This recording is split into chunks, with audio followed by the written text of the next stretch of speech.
Hi everyone, this is Mahinder and I'm from Endeavor Education and Migration Services. I'm a registered migration agent. In this video, I'm going to discuss Canberra's subclass 491 and 190 nomination program for financial year 2024-2025. They have announced their criteria for this financial year. So, there are a few good things about Canberra's state nomination program this year, but before we go into details, I would like all of you guys to follow our channel if you haven't done so far, and if you like this video, please share it with your friends and family. So let's get into this Canberra's subclass 491 and 190 criteria for this financial year. So first good thing is that for anyone who is currently residing in Canberra, they are not looking for you to work in your own nominated occupation as long as your occupation exists in ACT's critical skill list. You are eligible to apply even if you are not currently working in your own occupation. That's a wonderful news. In this board, I have drawn a table in which I have listed criteria for 491 and 190, just the main points, so you can understand whether you are eligible as of today or not. So first of all, residence requirements. If you are currently living in Canberra, for subclass 491, you must be living in Canberra for last 3 months.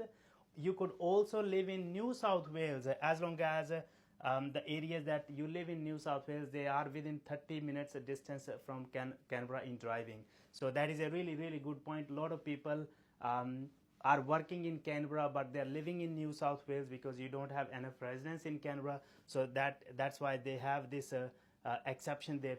As long as you're living within 30 minutes drive from Canberra, that's fine as well. For subclass 190, they are looking for 6 months of residence and 30 minutes drive. Even if you are living within New South Wales, that's fine as well. Now employment. For employment, let's first look at 491. They are looking for you to even work for any Canberra employer for 15 hours per week in last 13 out of 15 weeks, and you should have, at the time of the Canberra Matrix application, you should have at least 13 weeks of employment. So that is very strict criteria there. And for subclass 190, when we talk about the residence requirements, they require you to live there for 6 months before we apply for Canberra Matrix.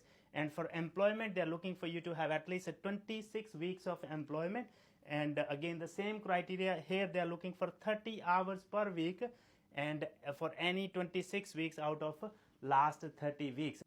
Now, it is important to understand, again, I'm emphasizing this again and again, you are not required to work in your nominated occupation. You could be working in any job as long as you're being paid as per Australian standards. That's fine. In self-employment, you must be earning at least $520 per week should be your taxable income, and again that income should be consistent for 13 weeks out of last 15 weeks. And for in case of 190, again they're looking for 1,000 per week taxable income in 26 of last 30 weeks. And if you are a business owner, you can also apply this in the business owner.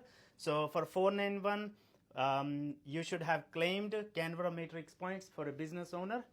That's a mandatory requirement, and you would also be required to give declaration about your business, how many people you're employing, what kind of business it is, how long you've been operating, and all those things. Similarly, here as well, you should have claimed points for Canberra Matrix on that business.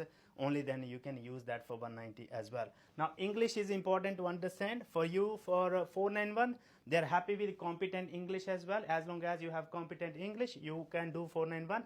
But for 190, you must have either proficient or superior English. So guys, it is looking pretty good this financial year. So if you guys need any assistance, if you first go and visit their website, okay? Read the criteria. If you think you are eligible, or if you have any questions, any doubts, we are happy to help. Reach out to us on the given number, and the best thing would be to just head to our website and book appointment from there, and we would be happy to talk. So again, if you haven't liked and shared this video, please do it now, and keep following us on our social media channels for more migration updates. Thank you.